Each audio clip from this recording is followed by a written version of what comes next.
So, as our next guest speaker, we have with us respected Dr. Zeenat Iqbal, Associate Professor at School of Pharmaceutical Education and Research, JAMIA HAMDARD, New Delhi. Dr. Zeenat Iqbal is an eminent researcher and academician with more than 22 years of teaching experience. Dr. Iqbal is a proactive member of the teaching fraternity with a penchant for quality education and research. Ma'am has been a gold medalist at both undergraduate and postgraduate level. Her area of research has been in domains like cancer, periodontitis, and novel drug delivery systems. Dr. Iqbal has more than 184 journal articles of international and national repute, more than 28 books and chapters, one granted, and seven published patents to her credit. Ma'am is the editorial board member of many reputed journals. Ma'am is the recipient of Pharma Ratna Award for Excellence in Academics, World Pharmaceutical Education Award by Confederation of Indian Universities, late Sri Murugappa Sirse Memorial Award for her research publication, Keith Runcan Travel Award for attending European Geosciences Assembly, Austria, and many more. With this, I now invite Dr. Zeenat Iqbal ma'am for her lecture entitled Onconanomedicine, the Path Forward. Over to you, ma'am. Thank you so much. I trust I'm audible to you. Yes, ma'am. Yeah. Bismillahirrahmanirrahim. At the outset, I must thank the organizers, particularly Rupa ma'am. She has always been very generous to me and always giving me chances for this very nice endeavor of a teaching fraternity. Thank you so much, ma'am. It has always been a pleasure associating with myself with you. Thank you so much. Uh, I think I just logged in and I could hear my previous speaker, and I was really very happy to know the type of research which sir has shared and the questions which were raised and the way they were gratified. Taking forward the topic which I have chosen today, I'll start with my presentation with the permission of the chair. Yes, ma'am, you start. Okay, thank you so much. Is my slide visible to all of you? Yes, ma'am. Okay, Yes, thank ma'am. you so much. Thank you so much. So I am working in Department of Pharmaceutics, and primarily we deal with the formulation aspect.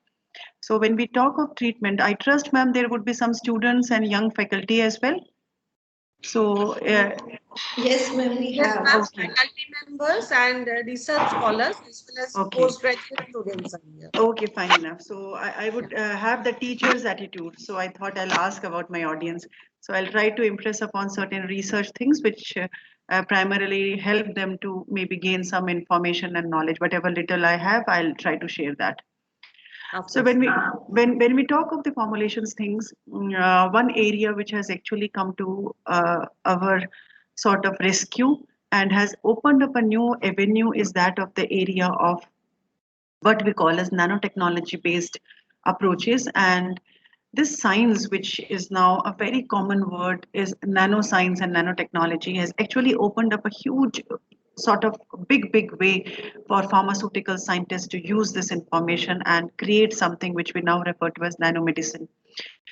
Although all of you must be aware of, but when we talk of nanotechnology, is not a biological science. It is a physical or a what we call as physicochemical based science, but it has now come up as a big interdisciplinary field where we have now words like biotechnological approaches or bio nanotechnological approaches or chemobiological approaches or maybe nano chemobiological approaches. So my dear students particularly and the young researchers who are starting with their career, this is one area which primarily will give you a lot of hope and a lot of scope to use your knowledge of pharmaceutics and then interweave that with other disciplines so that to create the best possible medicine. So as we just try to understand what this nanomedicine is all about, I think maybe any other speaker must have touched upon it. But this picture is a very commonly available picture when you will Google out the nano systems or nanotechnology based systems. And this primarily gives you a lot of idea about the size which we are playing on. You may just appreciate that when we talk of the nanoscale biomolecules, they are at least 100 to 10,000 times smaller than the human cell. That is the reason that these medicines which we are going to propose at nanomedicines or oncomedicines are capable of entering into the cell and then interact with the cell structures and then do something which can be now referred to as your anti-cancer activity. So the precise thing which we are going to play with, pharmaceutics people basically play with nothing but the polymers and the methodologies.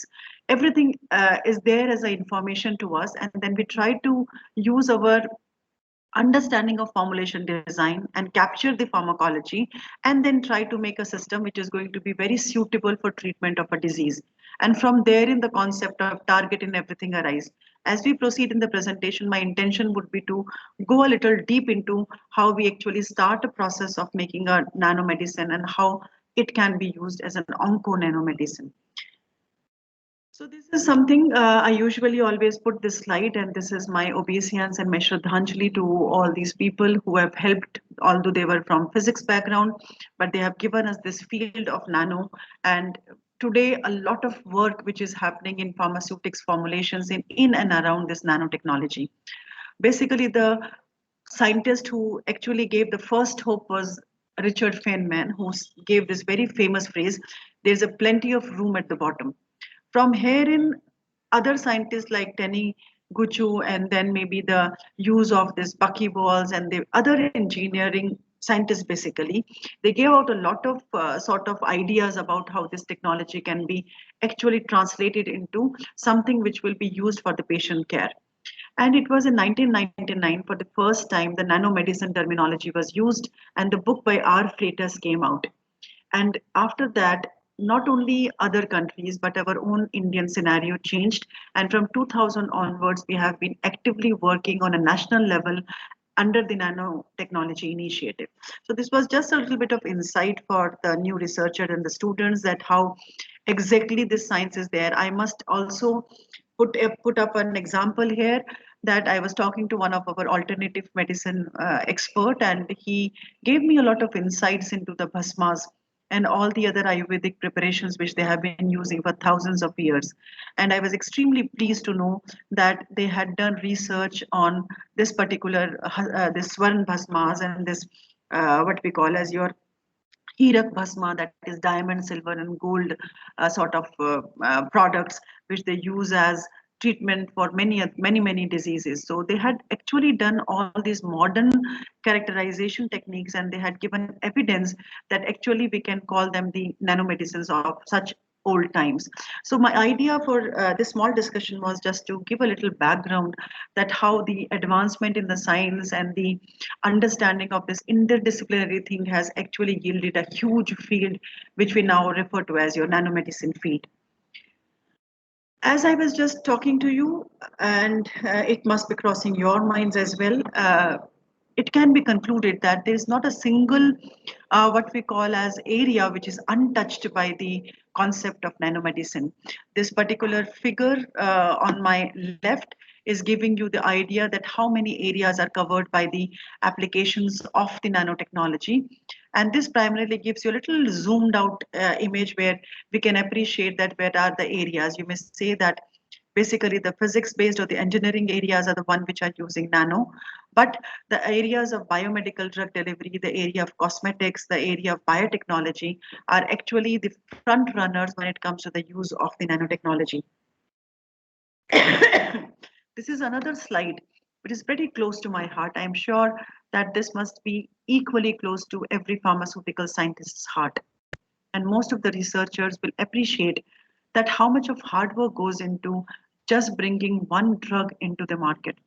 There was recently this news of the new drug of Mipiranavir, which was made as one of the known to be as one of the first anti-COVID drug, and a lot of hard work which goes behind such type of what we call as discoveries and investigations and development. So for the students particularly, when we talk of a drug discovery and development, we appreciate it to be a very long and a risky road. It doesn't start easily.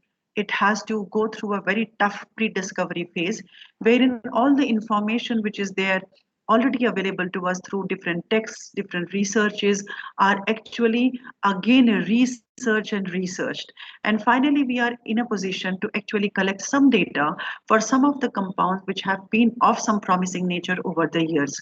So that first stage of drug discovery, you may imagine that a scientist or a group of scientists handling and talking about in absolutely very closed counters with so many drugs together, sometimes to the tune of around 10,000.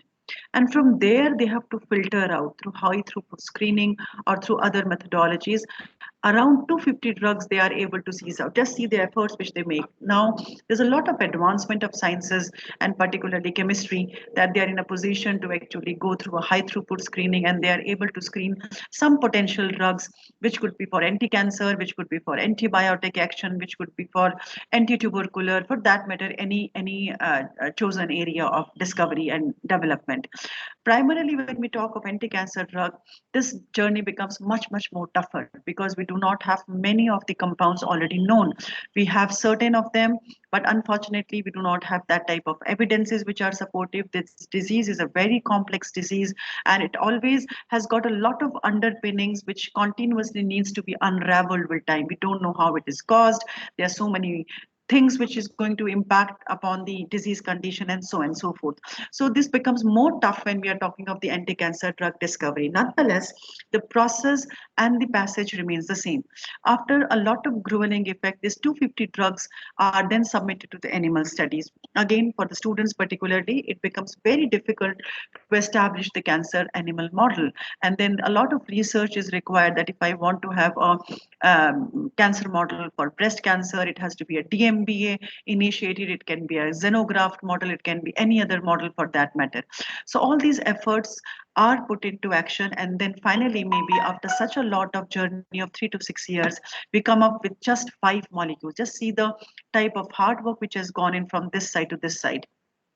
And then, as we all know, there will be a submission of the investigational new drug, and then if everything goes okay, then we go in for the clinical trials, which again take around 6 to 7 years, phases 1, 2, and 3, and then finally, after such a lot of hard work, we are able to submit a new drug application and ultimately result into one FDA or one government approved or one authority approved product, and then goes on to the journey of its being using in clinical research and clinical settings, and then how it actually fares in the market and how it is giving response, and pharmacovigilance is put in place.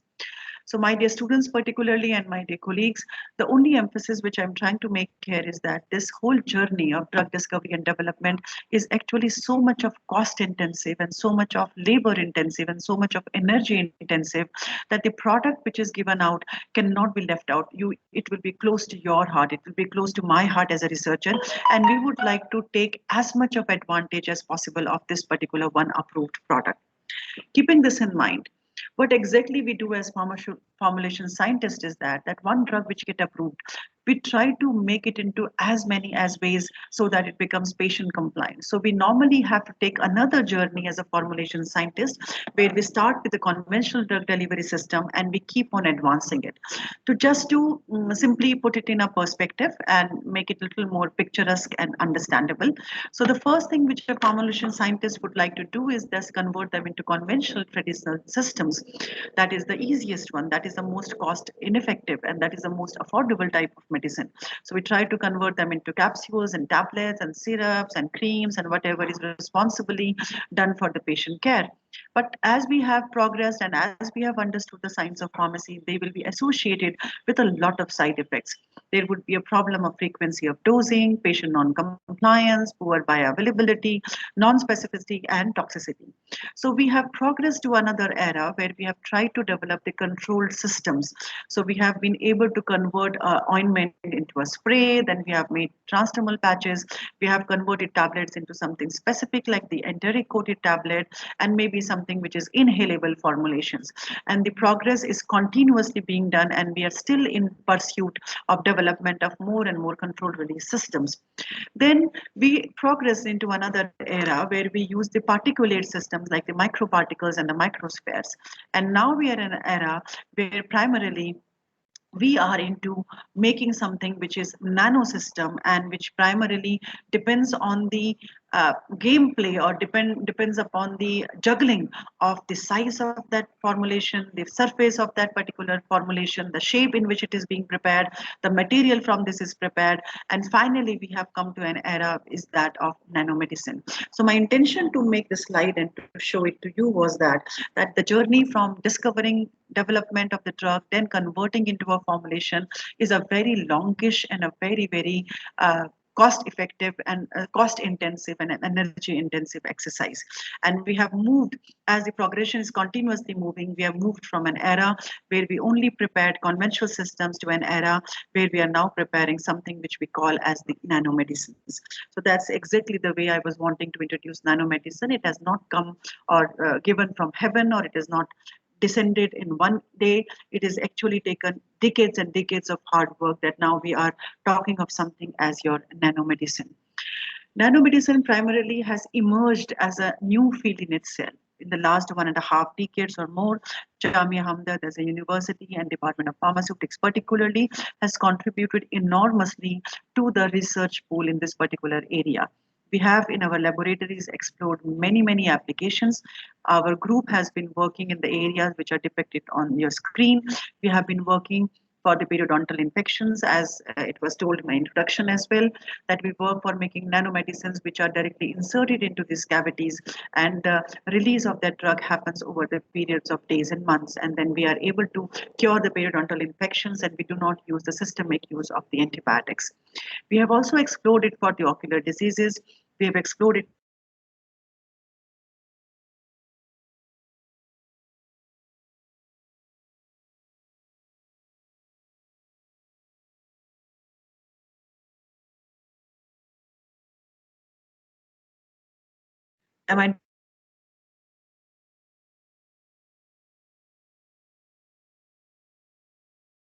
audible? Audible नहीं है? Hello. Sorry, ma'am, you are not audible.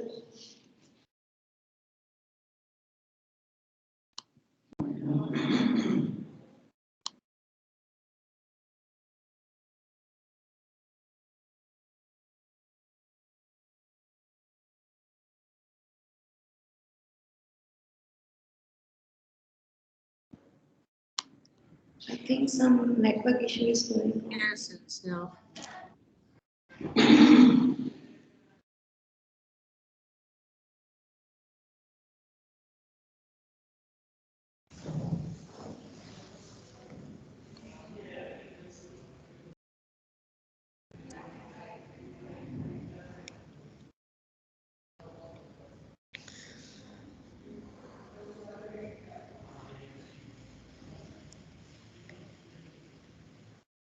I think we may wait for a few minutes so that she may join.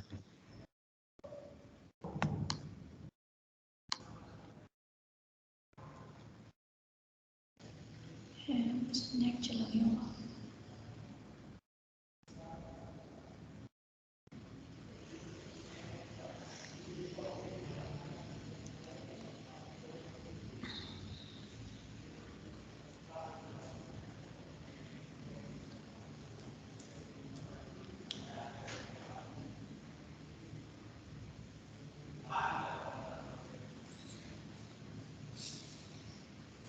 Doctor, anyone can, madam? Monica. Yes, ma'am. Anyone can call also, ma'am. मैं करूँगी call. Sir audio बंद.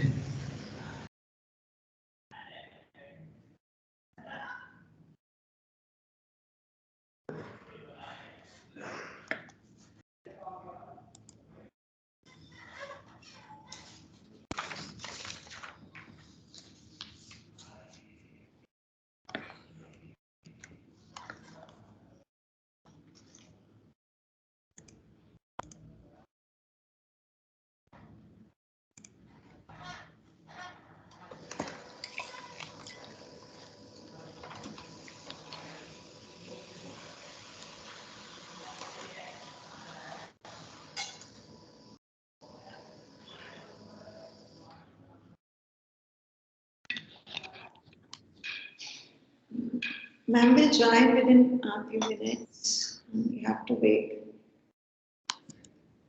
Yes, Dr. Rakhi has the phone number of Dr. Zeenat ma'am. Yes, ma'am, she has called up. Ma'am is Let's joining wait. within. She will join, I think. Hmm.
audible?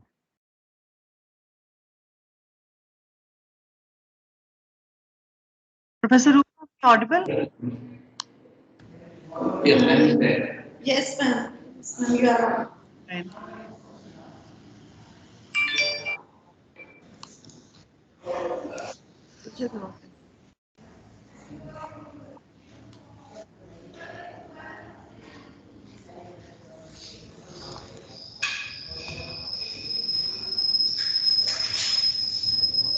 This one also.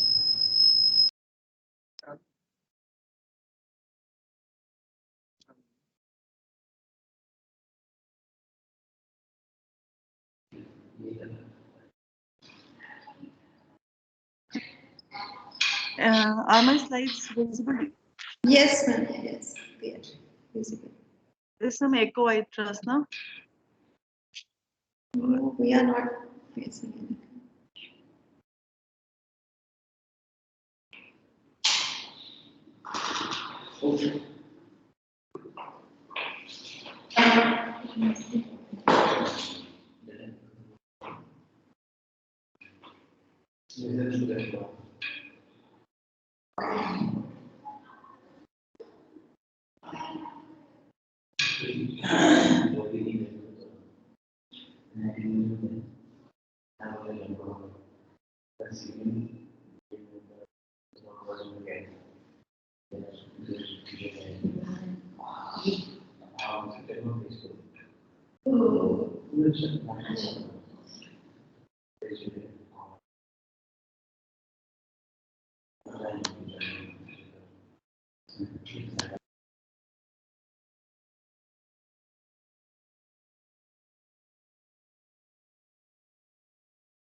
No, ma'am. We are not audible right now.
Done, ma'am.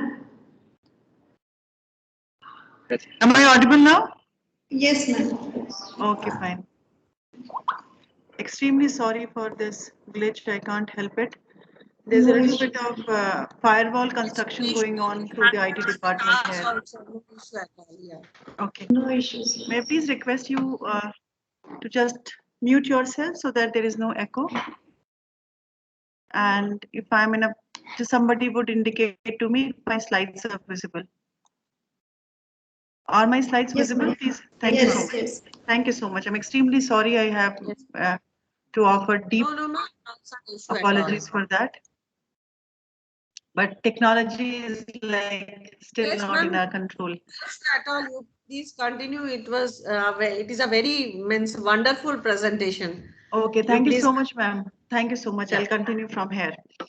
Uh, when we talk about, I was just wanting to talk about the work which we are doing in our laboratories, and I was like impressing upon you that we have been working particularly in the area of dental afflictions, where we have prepared and we have shown evidence that how insertion of this nanomedicine in the pocket is going to heal the tissue without getting to use the systemic antibiotics. We have worked on the Alzheimer's and Parkinson's, not particularly my own group, but the other colleagues have been working on this area as well. We have exploited a huge amount of drug delivery systems for treatment of the various skin infections and have also used the nanomedicines for the treatment of diseases like diabetes as well as hypertension through the skin delivery. One of the other areas which is pretty close to my heart is the treatment of women reproductive health, and wherein we have actually used this nanomedicine approaches for the treatment of the various types of fungal infections. Then, of course, the area which we have exploited and the work which I would like to share today will be the area of nanomedicine and cancer, where we have worked on single drugs, we have worked on a combination of drugs, and quite a good of humbly we have contributed to this area of research. This is something which primarily becomes one big reason that we have chosen to work on cancer, and many of my co-researchers would try to exploit this particular disease because of the burden which it is giving on the human health, the type of money which is being spent. And I think a little ahead of me, sir was talking about cervix cancer and breast cancer. These are primarily the biggest players of the cancer scenario. The maximum which is being troubling the humankind is that of the lung cancer, which is a very short-lived sort of disease, and unfortunately it is diagnosed at such a late stage that the doctors are not of much help. Then we have the other organ disease, and amongst the women, the one which is topping the list is that of the breast cancer, followed by that of the cervical cancer. So we have chosen to work in the area of breast cancer particularly, but we have also exploited its sort of usage in the head and neck cancer as well as that of the cervical cancer. When we talk of the treatment modalities, the first thing when a formulation scientist has to think over is that how do we actually decide that when is the time and when is the need of giving an nanomedicine or a chemotherapeutic agent. Just for a basic understanding, there are various treatment modalities which are available. The commonest one, which is we usually taken up by doctors in the first kind of tumors where they are benign, where they have not metastasized, and luckily this diagnosis and detection happens early.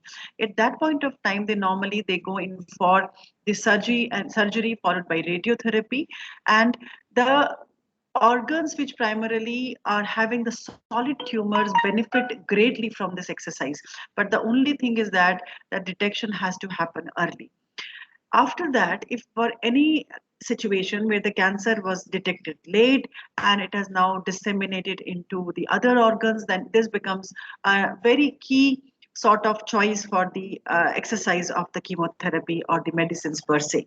So these are the various treatment modalities which are available to the physicians and the cancer therapists, and they can be selecting based on the stage of the cancer. When we talk of conventional chemotherapy, so as we know, we have been using these words in and out when we talk of the pharmaceutical understanding, the use of medicines for treatment of disease. So when we talk of conventional chemotherapy, particularly for cancer, there are a lot of problems which are faced by the sufferers. The drugs normally have their pharmacotechnical limitations also. There's a poor solubility associated with that molecule. It doesn't go to the system. It results in a lot of bioavailability issues. Then there's a huge burden of what we call as side effects. So loss of hair is the commonest burden, which is a big deterrent for the usage of the conventional anti-cancer drugs. Not only that, vomiting and then maybe anemia and then maybe ulceration, mucositis and skin changes. There's so many big type of side effects which actually result in a lot of repulsion in the patient. And unfortunately, many of them are not able to take the burden of the side effects, and this stop or the cessation of the therapy happens and they are not treated properly. Besides the other thing, because this anti-cancer drugs are normally they have to interact very closely with the human system and the human cellular level at a cellular level. So there will be certain physiological issues which will be present here. There is a lot of presence of this PGP which is overexpressed in the cancer tissues and which unfortunately result in effluxing out of this anti-cancer drug.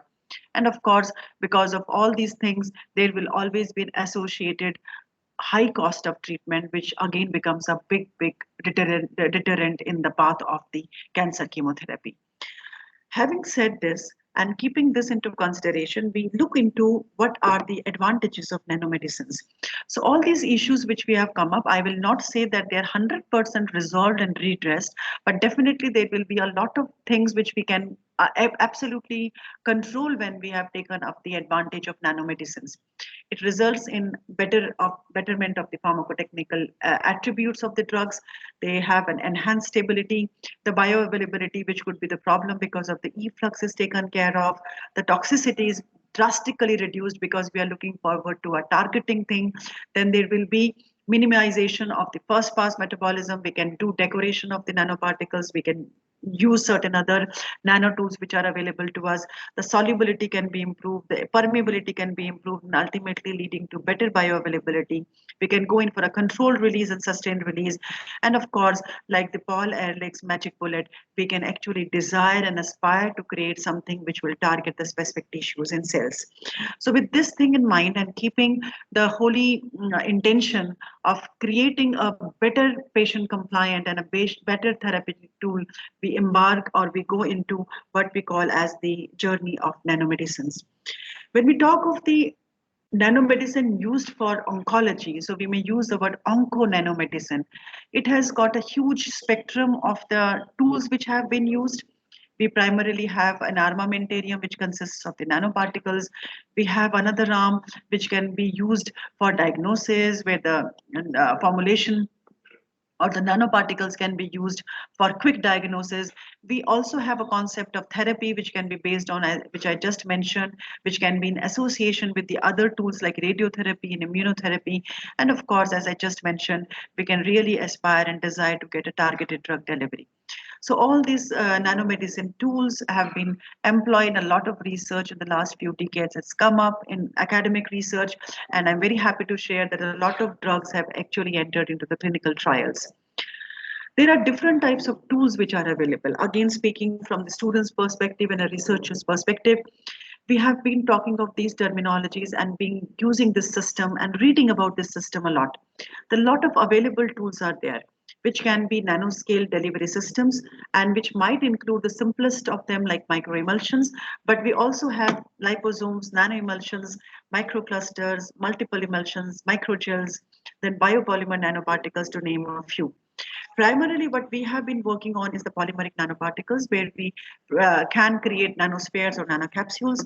We have also gone in for treatment, progress in the area of the polymeric missiles. We have exploited the lipid nanocarriers, and we have yet to exploit this metal and inorganic. We have not worked much onto this area, but nonetheless, these are the things which can be used and they can be maneuvered for the treatment of cancer and delivery of the onconanomedicines per se. Just a little bit more insight when we talk about the lipid carriers. Primarily, we have these solid lipid nanoparticles. Then we may have the oldest of them as liposomes. A lot of research has gone into, and now we are very sure about the fact that this can be used for the delivery of both soluble and the insoluble drugs, and it can be a very big good tool for sort of delivery of the combination drugs. Then we have the commonest and the most easiest one, I would not say easy because it really needs a lot of interplay of the surfactants and all, but nonetheless, the tools which are used are not heavy and we are able to afford them. So this particular system is referred to as your nano emulsion. And as we have been teaching in our undergraduate learning right now as well, that emulsions can be either oil in water and water in oil. So depending on that, we may create the similar kinds of the nano emulsions. Then we have the polymeric nanoparticles. This is the area which I will dwell in a little deep as I progress into the presentation. We have other things like dendrimers and micelles, which can also be exploited for the delivery of the cancer drugs. Then we have these particles which our group has not explored, but a lot of work has already happened into the area of the gold nanoparticles and your silver nanoparticles. Then also the magnetic nanoparticles and the mesoporous silica nanoparticles, because they can hold more drug and they are more cheaper. So a lot of work in the area is also up. But not our group. We have not been able to work in this particular area. So as we move ahead, there will be one question which will be like sort of raised in minds, that how actually this nano appended system work. So if we try to just understand that there will be a carrier system and there will be an active ingredient which has to be delivered. The release will happen when the administration will be there. So they are sort of nano robots type. Just maybe one nanoparticle can be thought of as this sort of nano robot. And then finally it goes and hits primarily to that particular targeted site. So I was just wondering that I don't know how long it will take for us to reach to this area and this point where the Paul Ehrlich's magic bullet concept is put into complete action. Nonetheless, we have been closer to this area where primarily we have been talking about what we refer to as your the way it is going to be acting. So how does it act? So when we talk of the nanoparticle action, as I was telling you that we are normally or usually working on the polymeric nanosystems and primarily based on PLG and other polymers which are available, which are biodegradable in nature. So they usually have two-pronged approach. We can primarily look forward to two types of targeting. The first thing, which is the simplistic to understand, is what we refer to as the passive targeting, where primarily we do not have to do much as a formulation scientist.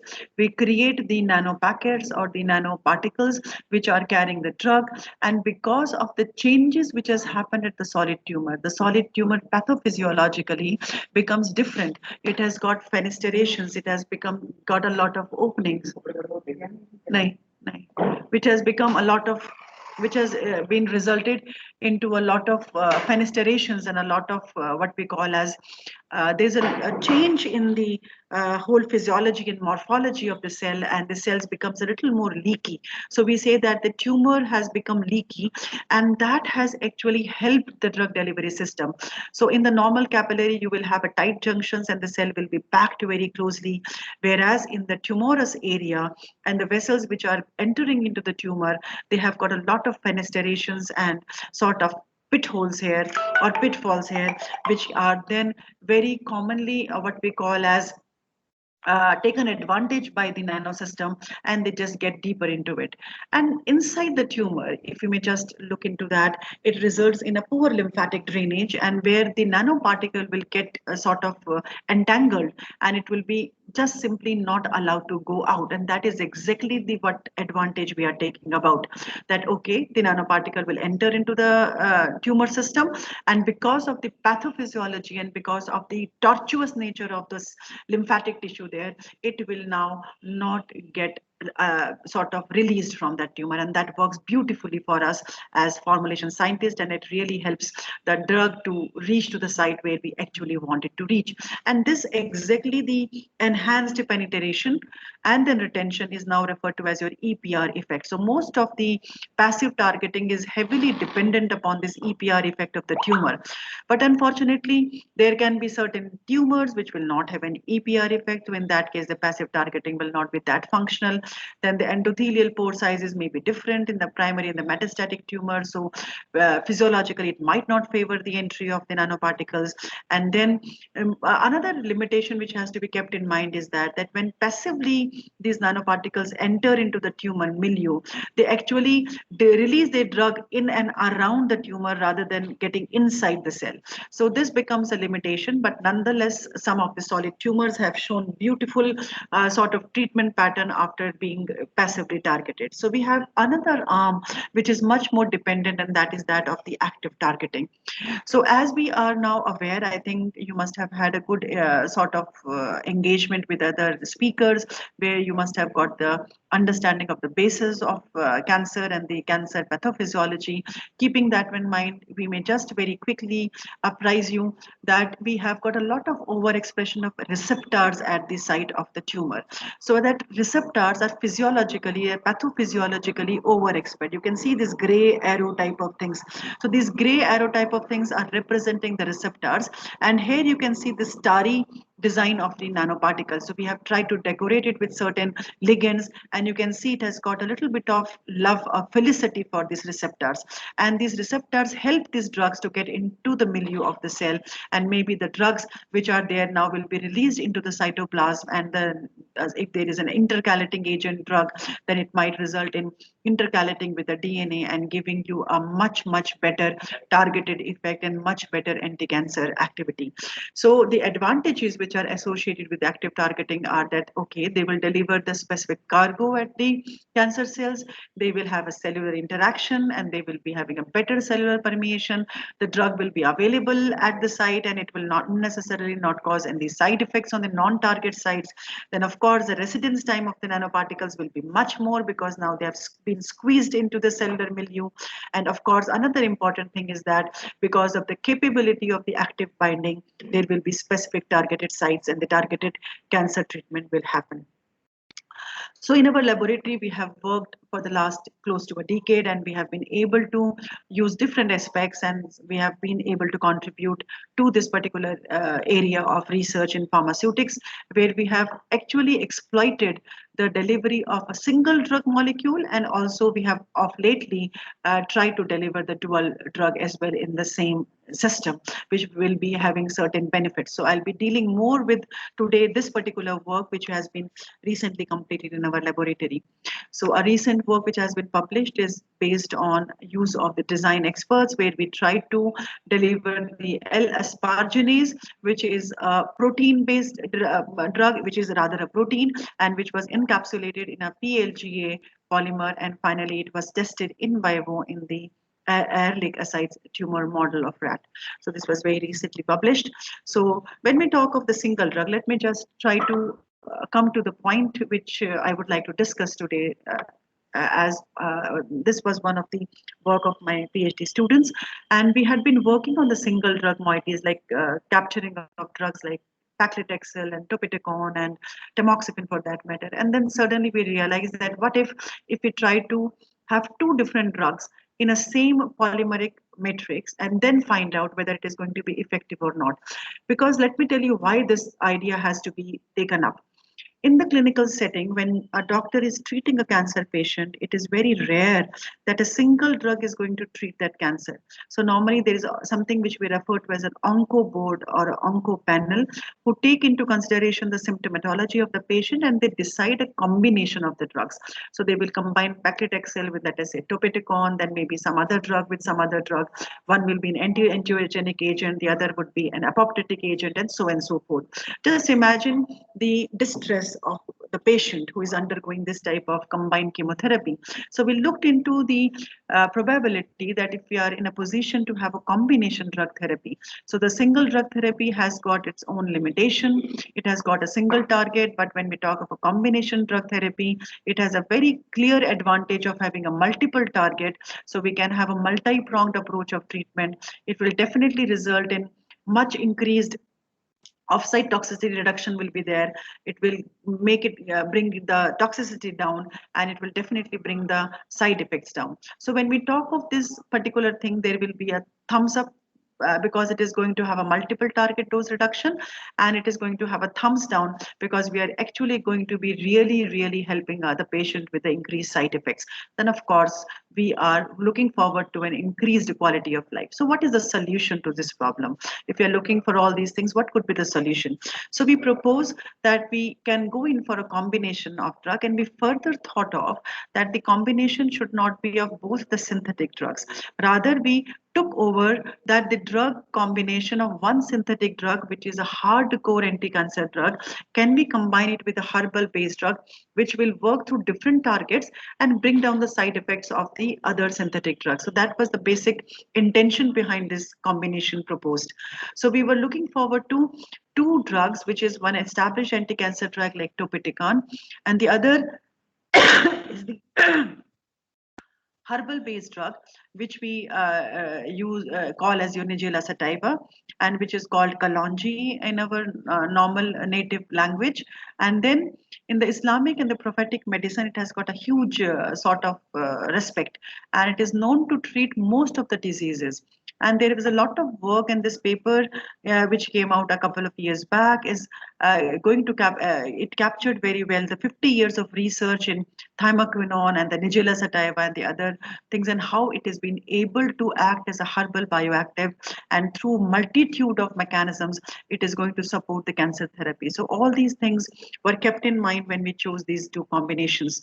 So we had a topiticon, which is a semi-synthetic camptothecin, and it is a topoisomerase inhibitor, and then it has been indicated for many cancers, including the one which we targeted, that of breast cancer, and it is now also under experimental studies for the treatment of glioma, which is a very difficult disease to treat.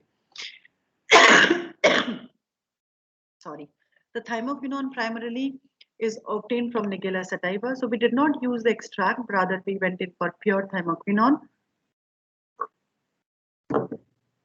It has got different mechanisms of action, but both these drugs physiologically very suited, but pharmaceutically they had huge limitations. So that was again another reason that we tried to explore the use of these two drugs for the treatment, and then maybe overcome the pharmacotechnical hurdles which they were having, and because of which the exploitation in the clinical level was very limited.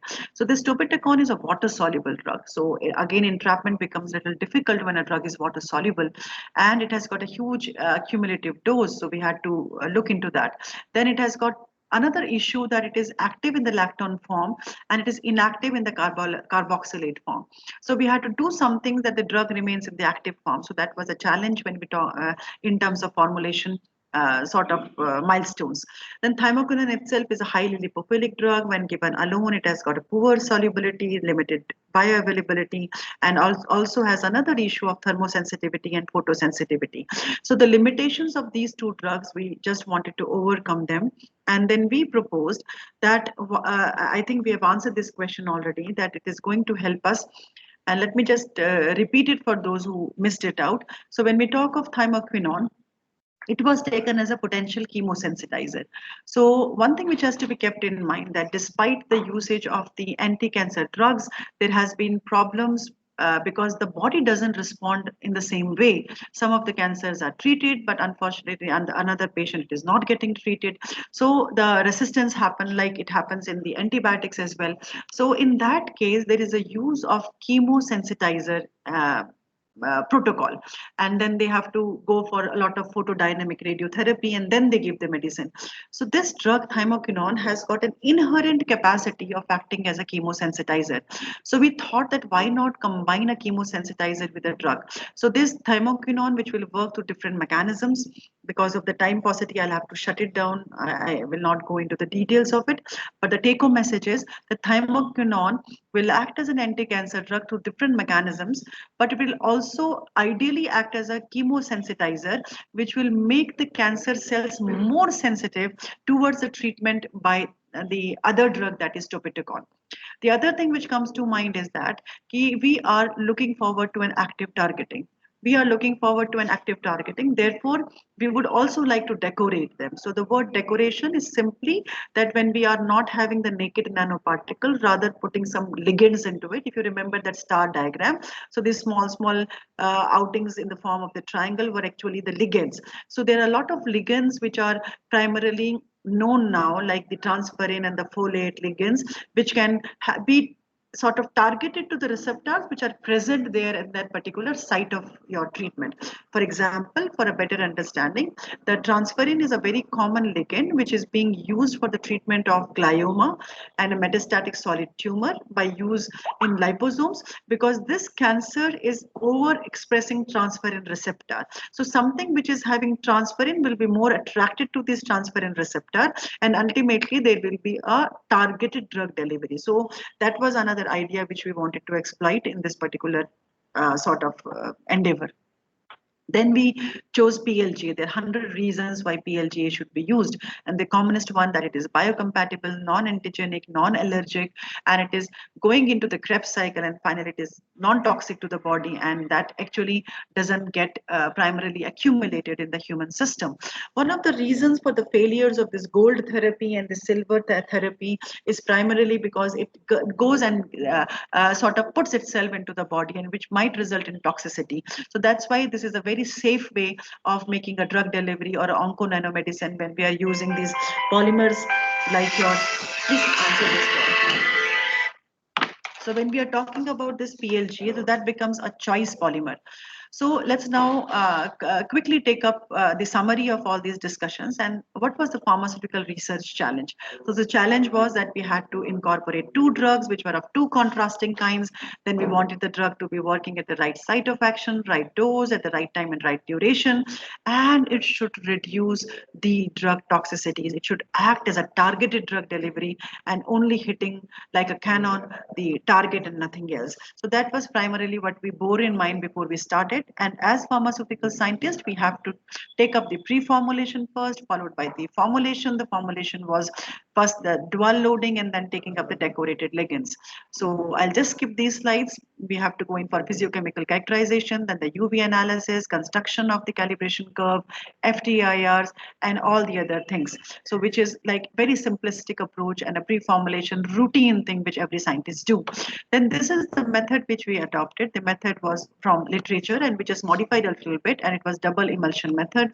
We incorporated the thymoquinone in the organic phase while the drug topiticon was in the water phase, and then we had a first step of emulsion, then the secondary emulsion, and finally through the solvent evaporation we created the nanoparticles which were then lyophilized and freeze dried and ready to be dispersed and used in the animal models.